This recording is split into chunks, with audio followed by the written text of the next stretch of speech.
Greetings, y'all. Y'all here with the one and only Denise Camille, Healing in Real Life, right?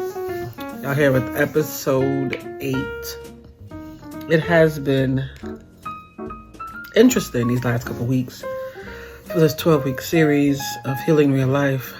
Let's not forget, I am the urban love therapist, self-awareness coach, right? So let's dive into this healing in real life. First of all, I would like to thank those that continue to watch and hopefully learn, heal, grow, develop, not only into your purpose, yet into the person that you've been searching for quite some time, right? So this week's this week's episode, it's you're not lazy.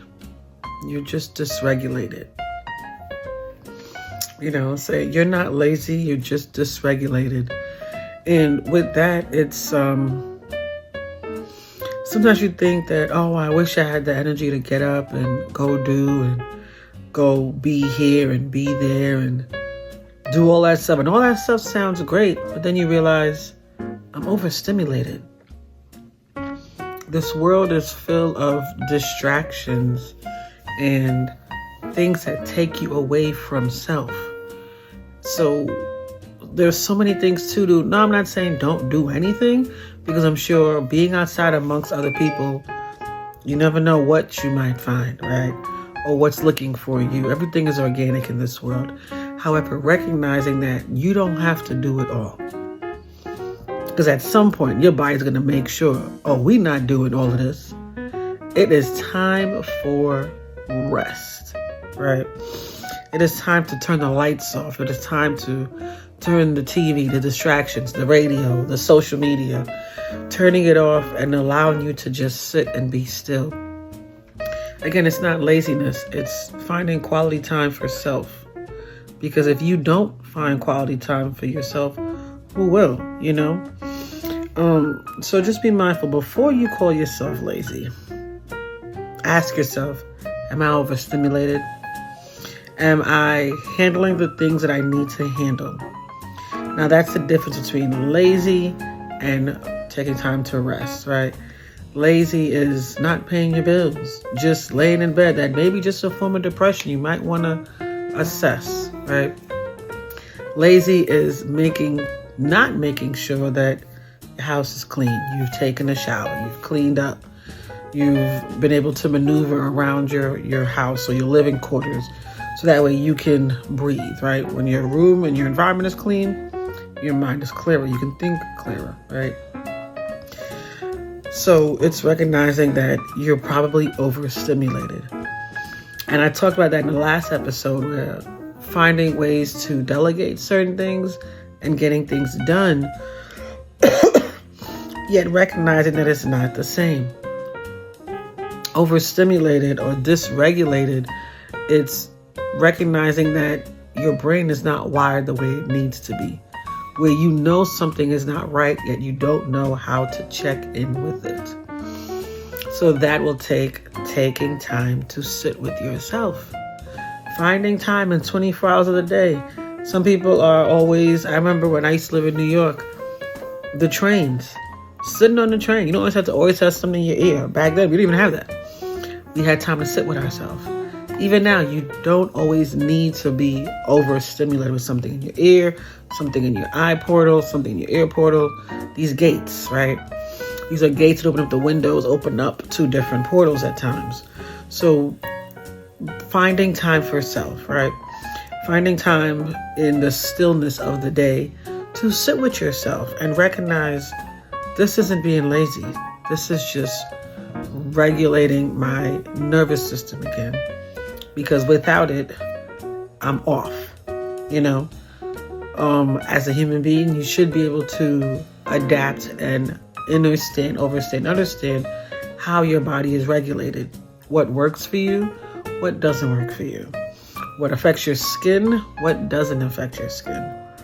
What affects your hair. This is like my trauma streak, I call it, because I know it's high cortisol that creates gray, even though my mom went gray at 30. Black and white. Shout out to her. It's her Earth Day today. Yet I was saying that stillness, right? Regulating your nervous system, knowing what feels good, who feels good. Just like we say, oh, their vibe is off. That's where you don't want to be, have a dysregulated energy and nervous system because of somebody else who's chooses to be a piece of shit or a menace to their own society, right? Being mindful of what works for you and how does that help you in your day to day, right? How is that going to work in a place of responsiveness?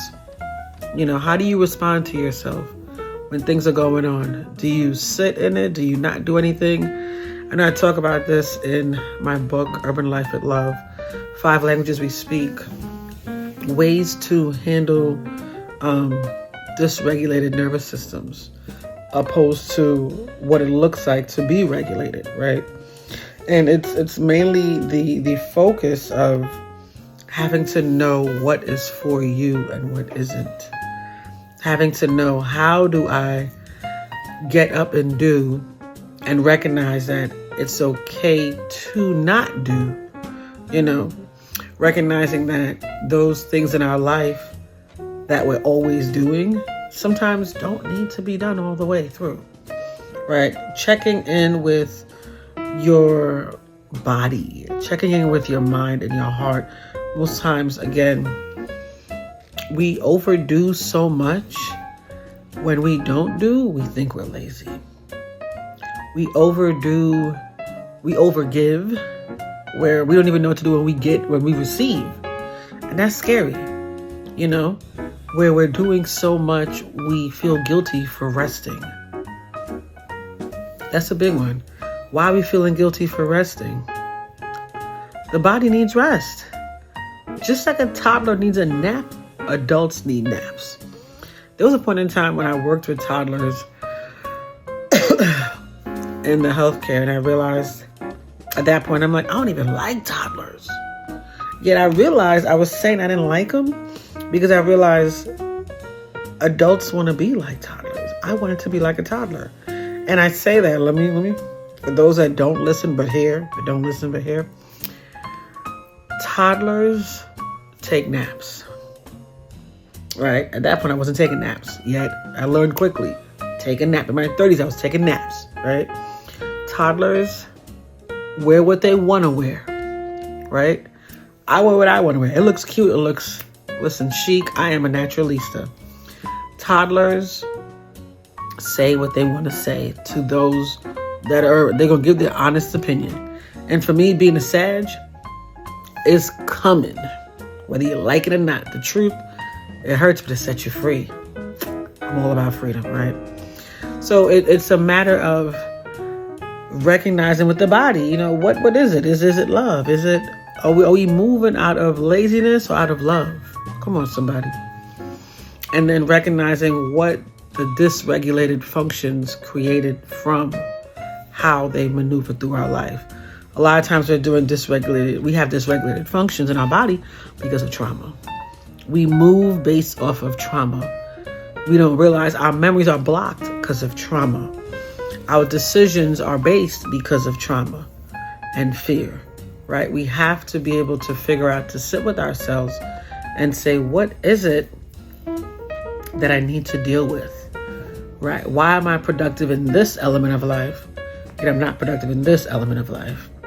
And then when you do the work with yourself, you see, oh, I was doing this back in the day when the environment was not healthy. I need to do this, yet it seems boring because it's healthy. So it's having to recognize, what does the productivity look like and how do we repair it in a way that's functionable for ourselves? Even again, going back to the toddlers, thinking of how these days they use the term gentle parenting, of not beating the children or sparing the rod, or you know what I mean? You know what I'm saying? Beat the rod. Spare the rod, beat the child. I don't even know. Gentle parenting is no beating them, no whipping the children. How about gentle repairing? A lot of us still need to be gentle parenting ourselves because of the trauma that we allow to sit in us and hold on with us for many, many, many years.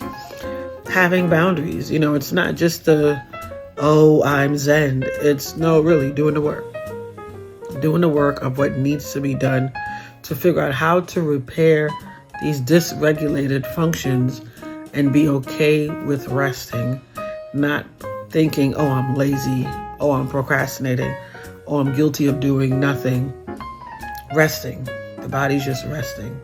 How do we get there, right? What does that look like?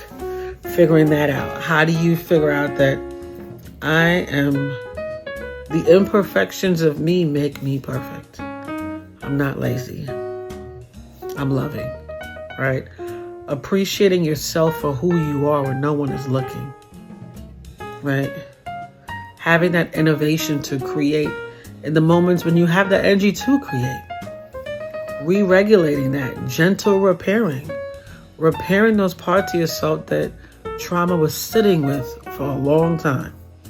It's almost as if trauma was babysitting your body, babysitting your heart, babysitting your brain. We don't want that anymore. Again, y'all can check this out in my book, Urban Life with Love, 5 Languages We Speak. Ask yourself these questions. What if you responded to yourself with curiosity instead of caution? What if you actually dropped your shoulders? There was a season in my life I used to have to tell myself, Denise, drop your shoulders. Drop your shoulders. My anxiety was so high, I was always tense. Never even knew it. So I had to keep telling myself, gentle parenting, drop your shoulders, Denise. Denise, drop your shoulders. Insert your name, drop your shoulders. I give thanks. This has been another episode. Healing in real life, y'all. All right, take care. Peace.